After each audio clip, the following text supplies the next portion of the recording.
Hi అండి, అందరూ ఎలా ఉన్నారు? బాగున్నారా? నేనైతే చాలా బాగున్నానండి. మీరు కూడా బాగుండాలని, ఆ దేవుని కృపలో అందరూ బాగుండాలని మనస్ఫూర్తిగా కోరుకుంటున్నాను.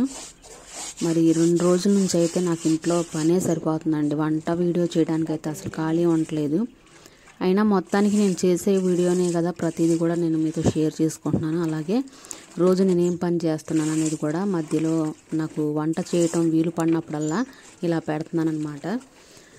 ఓకేనండి. మరి నేను ఈరోజైతే నిన్నైతే వడ్లు వేసాం కదా మిల్లుకి, మరి అవి వచ్చినప్పుడు ఇలాంటి సూపర్గా సంచులలో ఇట్లా బియ్యం అయితే వేద్దామని చెప్పేసి అదంతా కూడా నీట్గా శుభ్రం చేస్తున్నాను అనమాట. అంటే ఇవి ముందు సంచులు కొంతమందిని అడిగితే ఇట్లా ఇచ్చారు, అందుకని ఇవైతే శుభ్రం చేస్తున్నాను. బియ్యం అయితే వచ్చేసినాయి.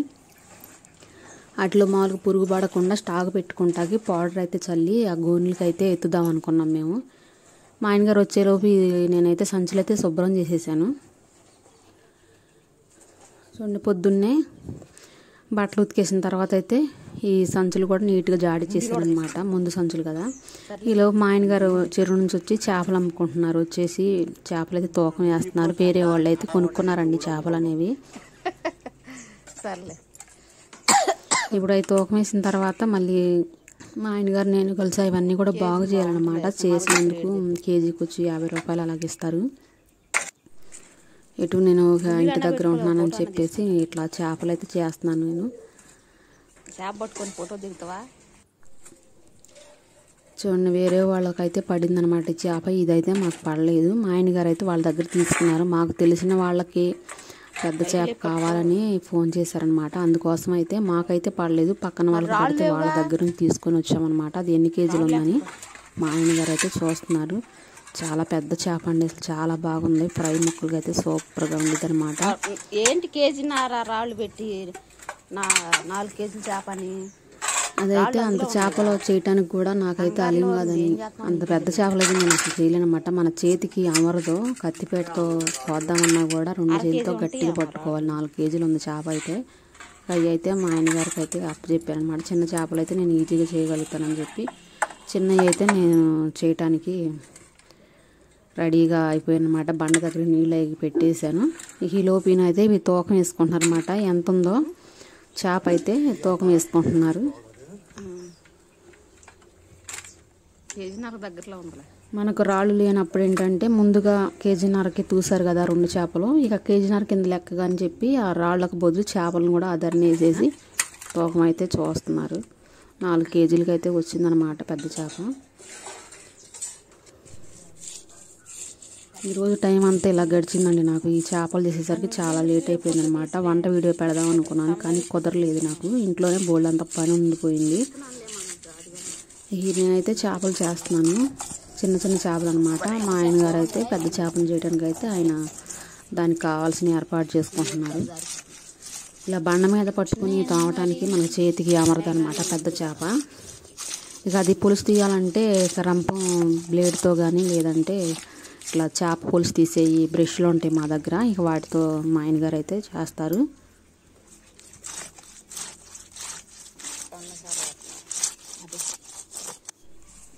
ఇక చూడండి, మా ఆయనగారు అయితే ఒక పక్కన అయితే ఆ చేపని పులుసు అనేది రంపం బ్లేడ్తో తీస్తున్నారనమాట.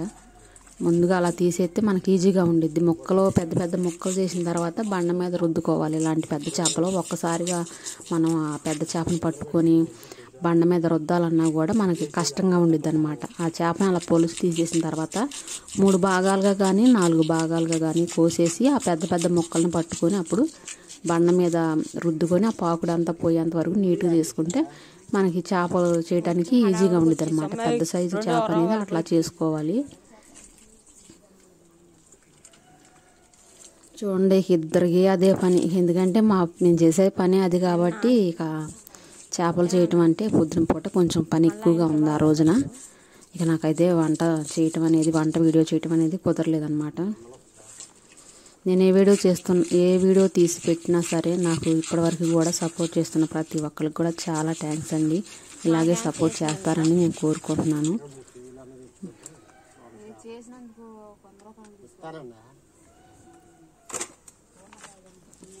చూస్తానికి ఈజీగా ఉండిద్ది కానండి, కేజీకి 50 రూపాయలు అని అనుకుంటారు కానీ చేయటం చాలా కష్టం అనమాట. ఇది కొంచెం రిస్క్ చేయాలి కదా మరి.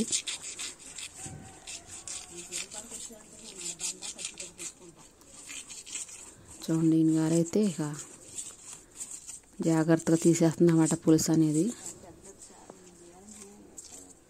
ఇక ఇద్దరం చేసేసాం. చాలా టైం పట్టింది ఆ చేపలు చేయటానికి.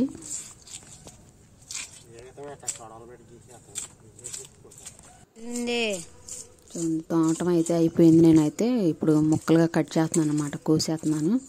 ఇద్దరం చేస్తే తొందరగా అయిపోయింది కదా. మా ఆయన గారు అయితే ఎప్పుడో తెల్లారగట్ల వెళ్ళారు, ఇంతవరకు బ్రష్ చేయలేదు, ఏమి కూడా తినలేదు అనమాట. అప్పటికే 10:30 అయిపోతుంది టైం. నేను కూడా కొంచెం సహాయం వెళ్తే తొందరగా పని అయ్యిద్ది కదా, అచ్చంగా ఆయన చేయాలంటే లేట్ అయ్యిద్ది. అందుకని నేను కూడా ఇంట్లో వంట పని అయితే అయిపోయింది నాకు. ఇక ఆయన వచ్చేసరికి నేను ఇలా చేపలు చేయడానికి రెడీగా ఉన్నాను. ఇద్దరం కలిసి గబా గబా చేసేస్తాం అనమాట. మళ్ళీ మనకి వేరే పనులు ఉంటాయి కదా. 500 సాధ్యం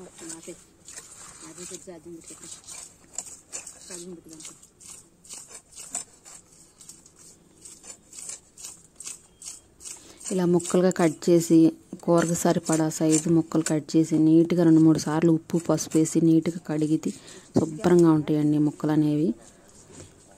నేనైతే అలా క్లీన్గా నీట్గా కట్ చేసేసి శుభ్రం చేసామన్నమాట. ఆ చేపలతో వంటం అయిపోయిన తర్వాత వాళ్ళకి ఇచ్చేయడం అయితే జరిగింది. తర్వాత అయితే నెక్స్ట్ వచ్చేసి కొంచెం అన్నం తిన్నారు. మా ఆయన గారు తినేసిన తర్వాత మళ్ళీ ఈ పని మొదలు పెట్టారు. చూడండి ఇంటికి వచ్చిన తర్వాత కూడా ఖాళీ ఉండదన్నమాట, ఏదో పని ఉంటానే ఉండేది కదా, చేసుకోవాలి కదా. మరి బియ్యం అయితే మిల్లు నుంచి వచ్చిన తర్వాత మరి ఇలా శుభ్రంగా గచ్చు మీద అయితే నీట్గా ఊడ్ చేసిన తర్వాత ఇలా పోసామన్నమాట వరండాలో బయట. పోసిన తర్వాత మనం పురుగు పడకుండా పౌడర్ ఉంటుందండి, అది మాకు కూడా తెలియదు. ఇదే ఫస్ట్ టైం అన్నమాట ఇలాగా మేము బియ్యం స్టాక్ పెట్టుకుంటాం అనేది. తెలిసిన వాళ్ళని అడిగితే మాకు ఇలా చెప్పారు, పలానా పౌడర్ అని తెచ్చుకుని ఇట్లా కలుపుకొని నిలవబెట్టుకుంటే పురుగు అనేది పడదు, మంచిగా ఉంటాయి బియ్యం అని చెప్పారు. అయితే అదే ప్రకారంగా మా ఆయన అయితే కలుపుతాకి మొత్తం బియ్యం అన్నీ కింద పోసేసి ఇక తీసుకొచ్చిన పౌడర్ కలపడానికి చేస్తున్నారు. చూడండి మేము ఏం కలుపుతున్నాం అనేది కూడా మీకు ఆ పౌడర్ అనేది చూపిస్తున్నాను.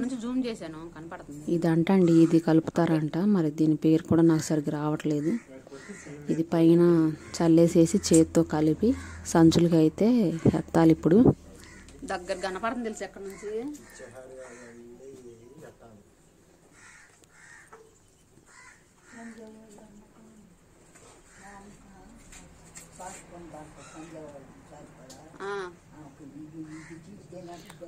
ప్యాకెట్ వచ్చేసి 80 రూపాయలండి ప్యాకెట్. ఇది వచ్చేసి 100 కేజీలకి అలా కలుపుకోవచ్చు అంట బియ్యం, అందుకని ఈ ప్యాకెట్ అయితే తీసుకున్నారు.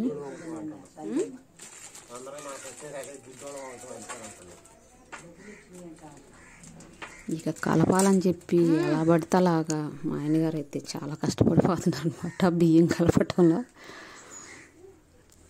చూడండి పౌడర్ అలా పైకి జల్లేసేసి అట్లా కలిపిన ఒక పక్కన ఉంచేసి ఇక ఒక వరుసగా అనమాట ఒక లైన్గా తీసుకుంటూ వస్తున్నారు. కొంచెం కొంచెం కలుపుకుంటా పక్కగా తీసుకుంటూ వస్తున్నారు అనమాట బియ్యాన్ని.